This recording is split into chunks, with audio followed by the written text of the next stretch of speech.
राज्यात लाडकी बहीण योजना सुरू केल्याबद्दल युवा सेना कार्यकारिणी सदस्य सुजित खुर्द यांच्या पत्नी राणी खुर्द यांनी खासदार डॉक्टर श्रीकांत शिंदे यांचे रक्षाबंधन करीत आभार मानले.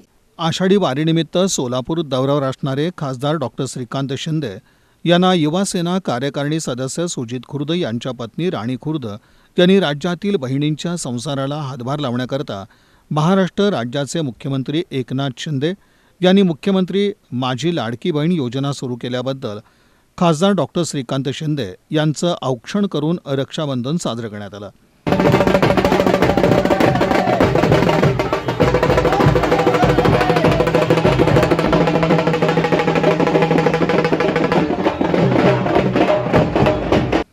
महाराष्ट्रातील समस्त महिला वर्गातून एक उत्साहाचं वातावरण निर्माण झालंय. अशातच मुख्यमंत्र्यांचे सुपुत्र खासदार डॉक्टर श्रीकांत शिंदे सोलापूरहून पंढरपूरकडे निघालेले असताना युवा सेनेच्या माध्यमातून सत्कार करण्याचं आयोजन करण्यात आलं होतं. अशातच सर्व महिला आणि युवतींनी श्रीकांत शिंदे यांना राखी बांधण्याचा आग्रह धरला. श्रीकांत शिंदे यांनीही त्यांच्या गाडीतून उतरून सर्व महिलांकडून राखी बांधून घेतली. यावेळी राणी खुर्द, सुवर्णा मोरे, संजना रायकर, अनिता गवळी, जयश्री पवार, माधुरी कांबळे या भगिनींनी राखी बांधली.